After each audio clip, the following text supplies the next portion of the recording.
हमारी कौम चाहती है मोहम्मद बिन कासिम आ जाए, हमारी कौम चाहती है खालिद बिन वलीद आ जाए, लेकिन अक्सर किसान बैठे ना, जमीन वाले लोग हैं ना। खेती भी करते हो आप लोग, करते हैं ना खेती? बताइए फसल कहाँ अच्छी होती है? जहां जमीन अच्छी होती है। जमीन अच्छी हो तो फसल अच्छी होती है, माँ की गोद अच्छी हो तो नस्ल अच्छी होती है। नौजवानों मेरी बात बहुत गौर से सुनो। फसल जमीन अच्छी हो तो फसल अच्छी होती है, और गोद अच्छी हो तो नस्ल अच्छी होती है। आज बंदा रिश्ता करता ना, अम्मा से कहता अम्मा देख के आओ उसकी आंखें कैसी है, उसकी पेशानी देखना कैसी है, वो चलती है तो देखना कि वो बिल्कुल मोरनी की तरह चलती है कि नहीं, आंखें हिरन जैसी है कि नहीं, उसके बाल नागिन जैसे हैं कि नहीं। समझ में ही नहीं आता ये औरत देखने भेज रहा है या कोई चिड़ियाघर में जानवर देखने भेज रहा है। सब दिखवाते हैं अल्लाह के बंदो, पूरी जिंदगी का फैसला होता है, सोच समझ के फैसले किया करो। अगर नेक बीवी मिल गई तो दुनिया में जन्नत है, और अगर टेढ़ी मिल गई तो दुनिया में दोज़ख है। मुफ्ती मोहम्मद हुसैन संबली रहमतुल्लाह तआला अलैह फरमाया करते थे, औरत अच्छी हो तो जन्नत की चिड़िया है, और औरत अगर बदकिरदार हो ना तो फिर जहन्नम का कौवा होती है। इसलिए सोच समझ के रिश्ते किया करो, सोच समझ के। अल्लाह अकबर। मेरा गोश्त तो वो है जिसकी माँ भी बेमिसाल है, जिसका बाप भी बेमिसाल, जिसका दादा भी बेमिसाल, जिसका नाना भी बेमिसाल। सुभान अल्लाह, सुभान अल्लाह, माशाअल्लाह।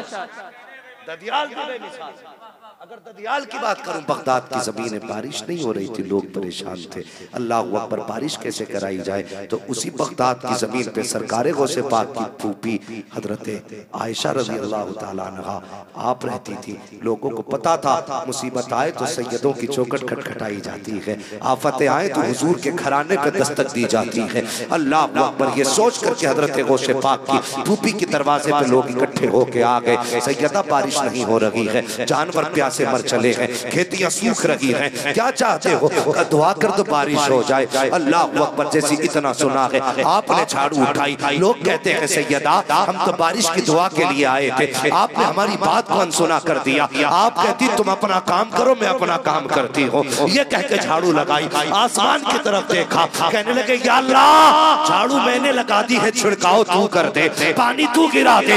इतना कहना था। बगदाद वाले कहते हैं हम पलट के नहीं आए थे, बगदाद की गलियों में दरिया के चश्मे बह रहे। अगर फूफी इतनी शान वाली है तो गौस कितनी शान वाली। बाप की सुनिए ना, बाप की सुनिए ना गौसे पाक की। क्या नाम है वालिद का? जो बोल गया अल्लाह उसे बगदाद के रास्ते हुजूर का मदीना दिखा दे। और यार बोल के सुनो, मेरे बाप का तज़किरा हो तो मैं खुश होता हूँ, वो से पाक के बाप का तज़किरा है, बगदाद वाला मुस्कुराता होगा, बगदाद वाला मुस्कुराता होगा। क्या नाम है? और जोर से। हजरत अबू सालेह। अमल क्या था? दिन भर रोजा रखते, रात को जाहिद भाई क़याम करते। सुने जाहिद भाई, अब तक आपने हंसाया है, अब जरा दिल से मेरी बात सुनना जो मैं करने लगा हूं। दिन भर रोजा रखते, रात को क़याम करते। आपने सभी ने सुना होगा एक दिन इफ्तार का मसला आया तो क्या किया? दरिया के किनारे गए, सेब उठाया, तवज्जो है ना, उठाया, चुराया था, छीना था, किसी का रखा हुआ उठाया था? नहीं उठाया था। फिर जैसी हलक के नीचे सेब का टुकड़ा गया, दिल ने कहा अबू सालेह सेब तो तूने खा लिया, अगर रब ने पूछ लिया किसकी मर्जी से खाया था तो कोई जवाब है? इस ख्याल का आना था उधर चले जिधर से सेब आ रहा था। मुझे अब यही ठहर के एक बात बताइए, 11वीं वालों कितने हम में ऐसे भी बैठे जो बाजार में फ्री टहलते रहते हैं। सिंगाड़ा उठाया, पहले खाया, फिर कहते हैं क्या रेट है, आगे बढ़ गए। थोड़े से सेब उठाए, मुंह में डाले, क्या रेट है, आगे बढ़ गए। मूंगफली उठाई, खाई, क्या रेट है, आगे बढ़ गए। भाई पूछना, सुबह से शाम हो गई, पेट भर के लौटा, घर आ रहा है सीना चौड़ा करके, ऐसा लगता है बाजार खरीद के खा के आया है। इस तरह से खाना शरीयत ने हराम कहा है। किसी का एक दाना तुम्हें उठा के खाने की इजाजत नहीं है। आज बाजार में लोग हराम खा जाया करते हैं। ओ खुदा के बंदो, हलाल लुक्मे हलक से उतारा करो, एक एक लुक्मा हलाल उतारा करो। आज धान की खेती लगी है, जब हम खेत की मेंढ पे चला करते हैं, किसी के खेत में से बाल पकड़ी, झटका मारा, 36 नहीं 70 दाने तोड़े, तोड़ने के बाद मुंह में डाले, कुछ चबाए कुछ फेंक दिए, कोई फर्क नहीं पड़ता है। हमने दाने तोड़े हैं तो क्या हुआ? याद रखिए, जब कयामत का दिन होगा, एक एक बाल का हिसाब होना है। तुमने किसका दाना तोड़ा है ये हिसाब लिया जाएगा। कितने चबा के खाए थे ये भी पूछा जाएगा। कितने फेंके गए थे ये भी पूछा जाएगा। कहां कहां फेंके थे ये भी पूछा जाएगा। वो नारा लगाने वालों, वाह वाह करने वालों, कभी अपने गिरबान में झांक के देखा करो। हम में कितने ऐसे हैं जो सगे भाई का गला घोट के खा गए, हमें ढकार तक नहीं आई है। गरीबों का हक खा गए, एहसास तक नहीं हुआ है। बेटों का हक खाने के बाद बाप हज करके कहता है मैंने 3 हज किए हैं। वो क्या करेगा ऐसा हज करके जो हक खा के हज किया जाए? ओ खुदा के बंदे, किसी का हक मार के हज को ना जा, भले 10 साल बाद चला जा, लेकिन हलाल की कमाई से जा। अगर हलाल की कमाई से जाएगा तो मुस्तफा भी राजी होंगे, खुद खुदा भी राजी होगा।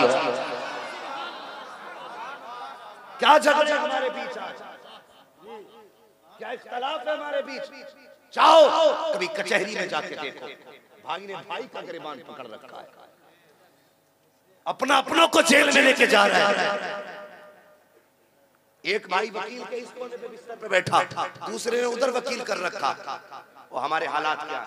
एक भाई कहता वकील साहब ऐसी दफा लगाना इस पे कि 10 साल से पहले निकल के ना। माशाअल्लाह। किसके खिलाफ? सगे भाई के खिलाफ, सगे भाई के खिलाफ ऐसी दफा लगाना जो निकल के ना आए। दूसरा कहता वकील साहब ऐसी दफा लगाना जो इसके बच्चे बाप का चेहरा ना देख पाए। देखिए मेरे हाथ जुड़े हैं, भाई को पहचान अपने। किसका गिरबान पकड़ा है तूने? 1 इंच जगह के लिए, एक दुकान के झगड़े के लिए, 20 भर जमीन के लिए, 1000 रुपए के बंटवारे के लिए तूने अपने उस भाई का गिरबान पकड़ा। और यार मुझे तो इतना पता है, जब मैं छोटा था मेरे भाई मुझसे छोटे थे, अगर कोई मेरे भाई के तमाचा मार देता था, मेरा भाई कहता था अपने बड़े भाई को बुला के लाऊंगा। मुझे पता चलता था किसी ने मेरे भाई को तमाचा मारा है तो खून में उबाल आ जाया करता था। हम बड़े बड़ों से लड़ जाते थे जब हम छोटे थे, हम बड़े बड़ों का मुकाबला कर लेते थे अपनों के लिए जब हम छोटे थे। जब से हम बड़े हो गए हैं, हम इतने बड़े हो गए कि रिश्तों से दूर जा चुके हैं, अपनों की कदर नहीं रह गई है। वो खुदा के वास्ते अपने भाइयों के गिरबान न पकड़ो। एक जगह जलसे में गया, एक बुजुर्ग ने बुलाया, कहा मेरे लिए दुआ करें। मैंने कहा क्या हुआ? कहने लगे मेरे भतीजे ने मेरे मुंह पे तेजाब डाल दिया है। और खैरत का मकाम है इस काम के लिए। आज हुजूर के उम्मती होकर के अपने सगे चचा के मुंह पे तेजाब डाल देते हो बंटवारे के लिए। और तुझे नहीं पता है चचा का मकाम क्या है। मेरे हुजूर जब चलते थे अपने चचा को बाजू पकड़ के करवट में करते थे, कहते थे चचा पीछे न चला करो, इसलिए कि जब तुम पीछे चलते हो तो मुझे लगता है मेरा बाप पीछे चल रहा है। आका फरमाते हैं अगर बाप चला जाए चचा की खिदमत किया करो। जिसने चचा को राजी कर लिया उसने अपने बाप को राजी कर लिया। कहां गया भाई? सफा में इत्तेफाक पैदा करो, इत्तेहाद पैदा करो। इतनी नफरतें हो गई, भाई भाई को माफ करने तैयार नहीं। इतना बड़ा मजमा बैठा है। मैं ज्यादा बड़ी बात नहीं कहता, अगले साल भी आएगी, हर घर में अगरबत्ती लगेगी, हर घर से खुशबू आएगी। लेकिन मैं ये चाहता हूं इस बार सिर्फ घर से खुशबू आई है, अगली 11वीं में हर दिल से गौस की खुशबू आनी चाहिए। और गौसे पाक की खुशबू कैसे आएगी? जितने अपने रूठे हुए हैं उन्हें मनाएंगे हम। बोलो इंशाअल्लाह। यार याद रखो, अपने अपने होते जिन पे तुम गोलियां चलाते हो ना, उनके जनाजे तुम्हीं को उठाने पड़ते। जिनको तुम कब्रिस्तान डाल के आते हो उनके तीजे तुम्हीं को करने हैं। खुदा के वास्ते अपनों का खून न बहाओ। अपने सताने के लिए नहीं होते, अपने तो प्यार करने के लिए होते हैं। यार उससे पूछ जिसके पास भाई नहीं है, वो दूसरे को भाई को देखता है तो कौन सी उमंग उसके दिल में नहीं जागती। आज हमारे पास भाई है ना, कदर नहीं है। हमारे पास अपने हैं ना, तो कदर नहीं है। मैं एक दिन तारीख करबला पढ़ रहा था, अल्लाह की कसम दिल कांप गया। इमाम अली मकाम ने सबको एक एक करके रुखसत किया, किसी को नहीं बुलाया था वापस। यहाँ तक कि 18 साल का बेटा जा रहा था, ये नहीं कहा था अकबर एक बार आके सीने से लग जा, मेरा बड़ा बेटा है तू। लेकिन जब गाजी अब्बास जाने लगे थे ना, आवाज देख के कहा था अब्बास जी आका का एक बार मेरे सीने से लग जा। दौड़ के आए, का हुजूर वजह क्या? फरमाने लगे अब्बास जमीन पे करबला में सिर्फ तू ही मेरा भाई है, और एक बार मुझे अपना भाई कह के आवाज दे दे। गाजी अब्बास ने कहा था हुसैन आका मैं आपको भाई कैसे कह सकता हूँ? कहा क्यों? कहा मेरी माँ ने मुझे सिखाया है बेटे तू नौकर है हुसैन आका है, तू नौकर है हुसैन आका है। कहा एक बार कह दे ना भाई। कहने लगे हुजूर हिम्मत नहीं हो रही, आप फातिमा ज़हरा के बेटे, मैं उम्मे बनीन का बेटा, मेरी माँ और आपकी माँ में जमीन व आसमान का फर्क है, मैं कैसे आपको भाई कह दूं? सीने से लगा के कहा था गाजी मुझे भाई कह दे, कोई तेरे सिवा भाई कहने वाला नहीं है। गाजी अब्बास ने भाई कहा। बड़ो पूरी तारीख करबला की। 18 साल के बेटे की लाश उठा के लाए, कमर पे हाथ नहीं आया था हुसैन का। कासिम की लाश उठा के लाए, कमर पे हाथ नहीं आया था। अस्कर को लेकर के आए, कमर पे हाथ नहीं आया। लेकिन जब गाजी शहीद हुए थे आपने हाथ रख के कहा था आज हुसैन की कमर टूट गई है, भाई चला गया। पता चला भाई बंटवारे के शरीक नहीं होते हैं, बल्कि भाई भाई की कमर का जोर हुआ करता है। तुम उसी भाई को जेल में लेके चले गए, नीयत इतनी खराब हो गई। और यार इंच 2 इंच ज्यादा जा रही है, तू बाप का चेहरा देख के माफ कर दे, खुदा कयामत में तुझे मुस्तफा का चेहरा देख के माफ कर दे। करना माफ। हाँ सबसे बड़ा वो नहीं जिसकी बिल्डिंग आला है, सबसे बड़ा वो है जो अपनों को मना के चलता है।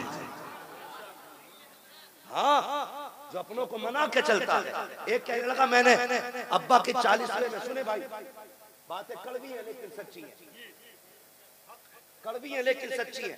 एक कहने लगा मैंने अब्बा के 40वें में अकेले ने 10 भगोने बनाए, वो मेरे भाइयों ने किसी ने हिस्सा नहीं दिया। मैंने कहा क्यों?